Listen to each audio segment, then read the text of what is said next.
Hello bachcho, let's read the question. The question says that an organic substance bound to an enzyme and essential for its activity is called.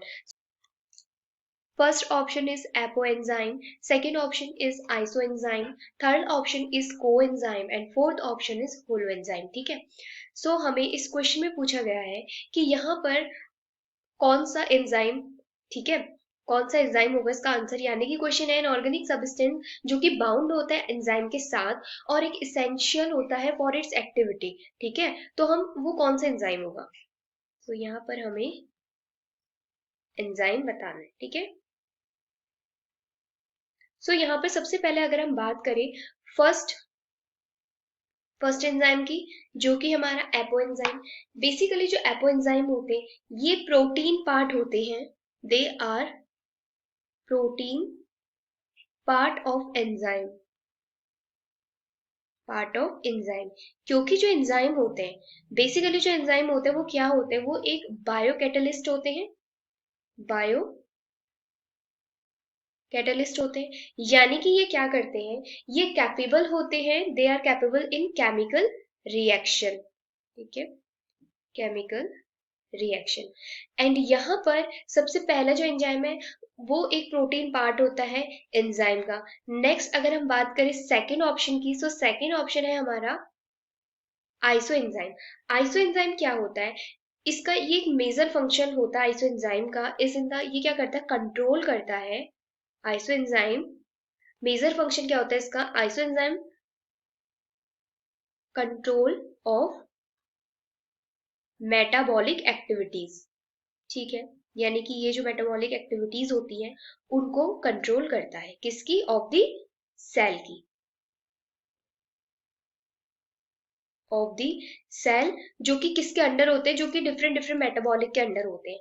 Now अगर हम बात करें third option की, third option है हमारा coenzyme. Coenzyme क्या होता है, कोएंजाइम ये एक नॉन प्रोटीन पार्ट होता है एंजाइम का।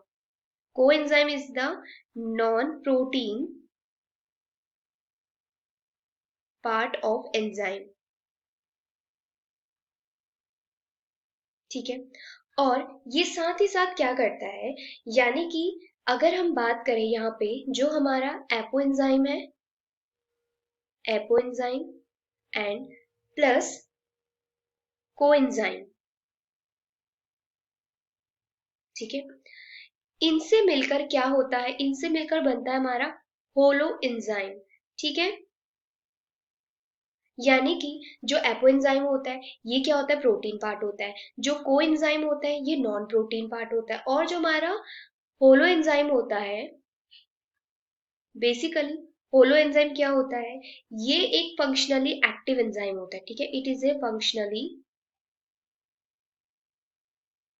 फंक्शनली एक्टिव एंजाइम होता है, यानी कि अगर को एंजाइम ही ना हो या एपो एंजाइम ना हो तो हमारा जो होलो एंजाइम है ये एक्टिव नहीं हो पाएगा। ठीक है, यानी कि अगर हम बात करें यहाँ पर को एंजाइम की, सो बेसिकली को एंजाइम क्या है, ये इसेंशियल पार्ट प्ले करता है।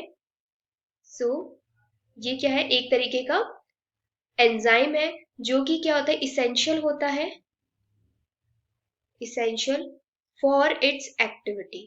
ठीक है, फॉर इट्स एक्टिविटी। अगर कोएंजाइम ही नहीं होगा तो होलो एंजाइम एक्टिव नहीं होगा। ठीक है, तो इस क्वेश्चन का जो करेक्ट ऑप्शन होगा वो होगा ऑप्शन नंबर थर्ड, यानी कि coenzyme. Okay, I hope you understand the answer. All the best, thank you.